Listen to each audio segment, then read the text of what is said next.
नमस्कार, राधे राधे, जय श्री कृष्णा। मैं आपका दोस्त प्रदीप सर। आशा करता हूँ मस्त होंगे, स्वस्थ होंगे, आपकी पढ़ाई ज़बरदस्त चल रही होगी। दोस्तों, वीडियो पसंद आई तो लाइक कर देना और चैनल को यदि सब्सक्राइब नहीं किया तो ज़रूर करें। अब शुरुआत करते हैं आज की कुछ इम्पोर्टेंट न्यूज़। आजकल एक दो दिन से ये विद्या संबल वाला कुछ ऐसे करके चल रहा है।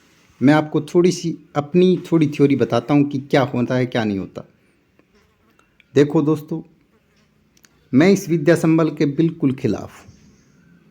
हाँ, यह भी मानना ज़रूरी है कि बच्चों की पढ़ाई डिस्टर्ब हो तो उसके लिए गेस्ट फैकल्टी लेना चाहिए। लेकिन एक बार इसका दूसरा पहलू देखो कि जो आज तक लगे हैं, जैसे महात्मा गांधी में लगे हैं या फिर पहले लगे हैं, क्या उनको सेवा से बर्खास्त किया गया, यानी सेवा उनकी समाप्त की गई? नहीं की गई ना। तो फिर नई भर्तियों की हम आशा कैसे कर सकते हैं? जब गवर्नमेंट को पता है कि 76,000 से ज़्यादा पद खाली पड़े हैं तो भर्ती क्यों नहीं करवा देती? आपको लग रहा है कि कहीं इनकी मंशा भर्ती करवाने की है? देखो, हो सकता है इन बातों में कुछ लोग भाई बहन नाराज़ भी हो सकते हैं कि ये विद्या संबल हमारा इससे काम चल जाएगा। ठीक है, आपकी अच्छी बात है।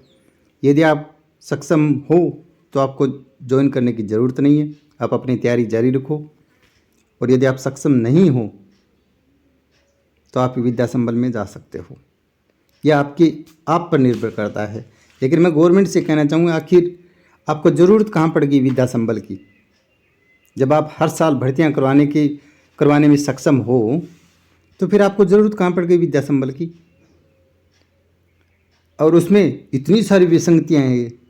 अब मान लो प्रिंसिपल महोदय वो अपने स्तर पर लेंगे तो वो तो सरासर नाइंसाफ़ी हो जाएगी।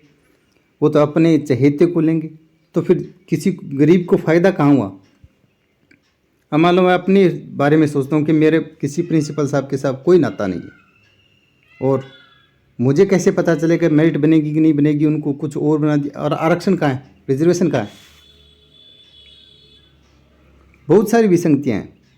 ये भर्ती या तो चलेगी नहीं, गवर्नमेंट को इस पर संज्ञान जरूर लेना चाहिए, इसके बारे में सोचना चाहिए। जब आप 76,000 बेरोजगारों को रोजगार दे ही रहे हो तो थोड़ी सी इसको पारदर्शिता के साथ करवाएं। और उधर अनूपगढ़ में शिक्षक संघ ने इसका विरोध किया और कहा है कि अगर ये अस्थायी नियुक्तियों की बजाय आपको स्थायी नियम जो रोजगार है, सम्मानजनक रोजगार है, वो मिले, इसके लिए प्रयास करो। और मैं भी इसके बिल्कुल पक्ष में हूँ। यदि आपको मान लो भर्तियाँ निकालनी है तो अभी से शुरुआत कर दो। आप 2027 का इंतजार ही क्यों करते हो? क्यों इन जो जो तैयारी कर रहे हैं उन बच्चों के बीच बीच में लाकर ये उनकी तैयारी में व्यवधान डाल देते हो? वो कि ना इधर के रहते ना उधर के रहते। चयन बोर्ड्स से 2 सप्ताह में मांगा जवाब। थर्ड ग्रेड शिक्षक भर्ती लेवल 1 में नियुक्ति पर रोक कायम। 17 प्रश्नों के उत्तरों पर विवाद। बताओ, इधर 17 19% डिलीट हो जाते हैं। 1% भी डिलीट होता है तो भी बहुत बड़ी बात होती है। इधर हमारे आलोक राज जी मस्त हैं कि कोई बात नहीं, हो जाते हैं, एक्सपर्ट हैं, एक दो क्वेश्चन, यानी उन पे क्या कार्रवाई होती है? कोई कुछ नहीं होता। सिर्फ दिखावे के मतलब कि हमने एक्सपर्ट पे कार्रवाई की। क्या किया आपने? उनको गिरफ्तार किया या उन पे कोई उनको उस सेवा से बर्खास्त कर दिया? उनको घर भेजा है? नहीं भेजा, कुछ नहीं किया, बस नाम किए। शिक्षा विभाग की अधूरी तैयारी, आचार संहिता भी लागू, फिर भी जारी कर दी विद्या संबल योजना के आदेश। कई जिलों में 24 घंटे के भीतर ही लगा ब्रेक। और रही बात इधर पंचायती निकाय चुनाव के बारे में, ये आचार संहिता लगी है, उसमें तो आप कोई नया काम कर ही नहीं सकती। बताओ, एक तरफ तो गवर्नमेंट करिए कि हमारे पास पद खाली नहीं है, मान लो अधिशेष शिक्षक हैं, और दूसरी तरफ विद्या संबल में कहाँ से आ जाएंगे? First grade, second grade, L2 L1 सभी के आपके पास सारी की सारी इन्फॉर्मेशन आ ही गई। कितने सारे पद खाली पड़े हैं। स्कूल ने तो भरपूर भरमार खाली है, आप दिखा कम रहे हो, उधर खाली भरपूर है। तो इसका मतलब है कि आप 27 की तैयारी कीजिए अच्छी वाली। इस सत्र में तो ऐसे ही रख लो। मेरा ये मानना है, मैं गवर्नमेंट को सुझाव ये देना चाहता हूँ कि भाई जो भी बीएड धारी है, जो भी फर्स्ट ग्रेड को पढ़ाना चाहता है, उसका 2 घंटे 1 घंटे के लिए उसका मानदेय ऐसे ही आप फॉर्म क्यों अप्लाई करवा रहे हो? ऐसे ही रख लो और इस सत्र का काम हो जाए, अगले सत्र तक आप उसकी वैकेंसी करवा लेना। विद्यालय में शिक्षक रखने ही है। तो जो अच्छा खासा जिसको टैलेंट है, मान लो 1-2 साल का एक्सपीरियंस, उन बंदों को आप अस्थायी तौर पे ऐसे ही रख लो। वैसे ही तो रखा है, पहले भी तो कई लोग काम कर रहे हैं।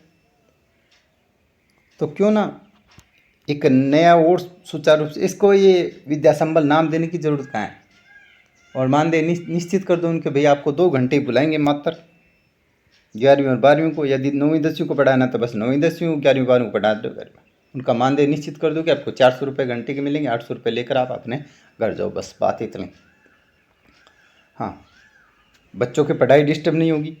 और जो ये आप जो जंजाल बीच बीच में फेंक रहे हो, ये जंजाल भी पैदा नहीं होगा।